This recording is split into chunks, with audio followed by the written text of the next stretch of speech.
मैंने 3 बार बैठक कर ली है कि लोक सेवा आयोग को जल्दी हमको क्या करनी, लिस्ट भेजनी। अब इस पे भी विचार कर रहे हैं कि लोक सेवा आयोग अगर देर लगाता है तो हम तब तक तदर्थ जो है सबको क्या करें।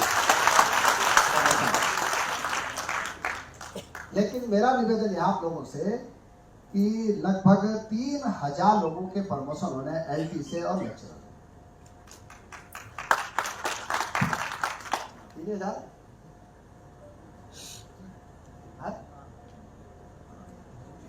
अब जिसका भी प्रमोशन होगा उसको जो है दूसरी स्कूल में जाना ही जाना है। बोलो जाना है कि नहीं जाना। अब इसमें मैं आपका समर्थन ये चाहूंगा कि फिर आप सिफारिश में मत आना, उसको जाना ही जाना।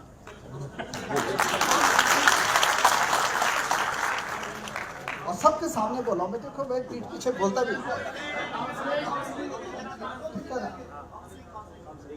और जहां जहां हमको काउंसलिंग करनी है वहां वहां हम काउंसलिंग करते हैं। प्रमोशन में हम लोग वहां भेजेंगे टीचर को जहां हमको जरूरत है। ये मैंने पहले भी कह रहा हूं और आज भी कह रहा हूं। दूसरी बात है, हम चाहते हैं कि 100% टीचर हो, क्योंकि मैं भी देखता हूं कि कई टीचर 20-20, 25-25 साल तक एक विद्यालय में ठहरा हुआ है। इस बार हमने कहा है कि 10 साल से ऊपर जो भी टीचर जो है ट्रांसफर के एक्ट में आता है, उन सब के ट्रांसफर करने, चाहे वो बेसिक में हो, चाहे माध्यमिक में हो, चाहे लेक्चर हो। अगर कोई टीचर खुद नहीं चाहता है कि भाई मेरा ट्रांसफर नहीं करना है, तो वो भी जो है शपथ पत्र भर के देगा सरकार को कि मैं ट्रांसफर नहीं चाहता हूं। नहीं तो होता क्या है कि पिछली बार जब हमने लगभग 4200 टीचरों के ट्रांसफर किए तो मेरे पास सारे टीचर आए कि हम दुर्गा में रहना चाहते हैं।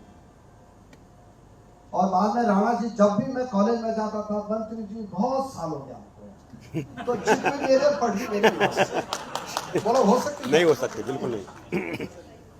तो मेरा निवेदन है आप लोगों से कि देखो, मैं चाहता हूं, देखो कई टीचर मुझे ऐसे मिले जो कहते हैं कि मंत्री जी दूर ने हमको एक ब्लॉक में दूसरी स्कूल, वो कहते हैं कि हमने पिताजी को भी पढ़ा दिया और लड़के को भी पढ़ा दिया। सब बोलते हैं सारे, बोलो बोलते कि नहीं बोलते। तो ये जो दिक्कत है हमारी, ये भी हम चाहते हैं कि हम दूर करें। और हम देखिए, आप ये डिजिटल इंडिया का युग है। आप देख रहे होंगे कि इस साल हम पहला प्रदेश उत्तराखंड है जो कि ये प्रयोग कर रहा है कि टीचर के प्रमोशन 1, छुट्टियां 2, CL 3, कोई बीमारी की छुट्टी लेता है। मैं देखता हूं कि अगर किसी टीचर को बीमारी होती है और जब तक उसकी छुट्टी सैंक्शन होती है तब तक उसकी बीमारी ठीक हो जाती है। बोलो ऐसे प्रकरण है कि नहीं? है, बिल्कुल बिल्कुल है। हम ये चाहते हैं कि 100% चीजें ऑनलाइन हो जाए, 100%। और आप देख रहे होंगे कि BSK 2 के लिए हमने पैसा दे दिया है और हर चीज सरकार ऑनलाइन करना चाहती है। जैसे कोई टीचर अगर CL लेना चाहता है तो वो भाई धक्के क्यों खाए, आप क्या सीधे मेल भेजें और उसका CL सेक्शन हो जाए, मेडिकल सेक्शन हो जाए। बोलो ठीक कह रहे हो कि नहीं कह रहे हो? कौन कौन सहमत है, जरा हाथ खड़े करना। ठीक है, मैं यही चाहता हूँ। तो मैं चाहता हूँ कि आप लोगों को ज्यादा दिक्कत ना आए, और यही हमारे पदाधिकारी भी चाहते हैं। ठीक है, एक मैं कहना चाहता हूँ आप लोगों को कि अभी हम लोग 800 से ज्यादा लेक्चरर के पदों की नियुक्तियां गतिमान है हमारे यहाँ। किसी के पेपर हो गए लोक सेवा आयोग से, किसी के होने वाले। और हमने लोक सेवा आयोग से निवेदन किया है कि आप जल्दी जल्दी इनका रिजल्ट निकाल दीजिए ताकि हमारे जितने भी लेक्चरों की कमी है वो क्या हो जाए, दूर हो जाए। LT के भी जहां जहां पद खाली है बहुत जल्दी हम उसका भी अध्याचन निकाल देंगे। और बेसिक शिक्षा में भी जहां जहां पद खाली हैं उनका भी हम बहुत जल्दी जो है अध्याचन निकाल के विज्ञप्ति जारी करने वाले हैं। ये तीनों चीजें हम समांतर कर रहे हैं। एक मैंने देखा कि मैक्सिमम इंटर कॉलेज में वहां पे चतुर्थ श्रेणी की बहुत बड़ी दिक्कत है और ये आप लोग भी फेस करते होंगे। तो हमने 2400 जो है चतुर्थ श्रेणी के कार्मिकों को नियुक्ति करने जा रहे हैं। अभी ताली मत बजाओ, इसके बाद बजाना। अभी हमने कहा था कि हम उनको जो है आउटसोर्स करें। आउटसोर्स की कंपनी भी तय हो गई, जिन्होंने जो है विज्ञप्ति जारी करके और उन्हें जिनको टेंडर पड़ा है, लेकिन कतिपय जो है काफी शिकायत आए और हमने उसको रोका है। अब हम प्रधानाचार्यों को अधिकार दे रहे हैं कि वहां का प्रिंसिपल एक एक दो कार्मिकों को लगाएगा, जो वहां का जिसने जमीन दान दी हो या उस गांव का कोई गरीब। बहुत जैसे भारत सरकार में केंद्रीय विद्यालय में होता है, ये भी हम करने जा रहे हैं। तो मुझे लगता है कि इससे स्थानीय बच्चों को भी और वहां के प्रधानाचार्य को भी बड़ी क्या मिल जाएगी, सहूलियत मिल जाएगी। ये भी हम लोग करने जा रहे हैं। एक हम डाइट को इस बार हमने सभी डाइटों को पैसा दिया है मॉडल डाइट के लिए। तो मैंने अपने जो डायरेक्टर हैं उनसे निवेदन किया है कि 100% टीचरों की ट्रेनिंग कराएं, चाहे सरकारी टीचर हो चाहे प्राइवेट टीचर। ये भी हम चाहते हैं कि सभी टीचर्स की ट्रेनिंग हो जाए वहां। एक मेरा निवेदन आप लोगों से है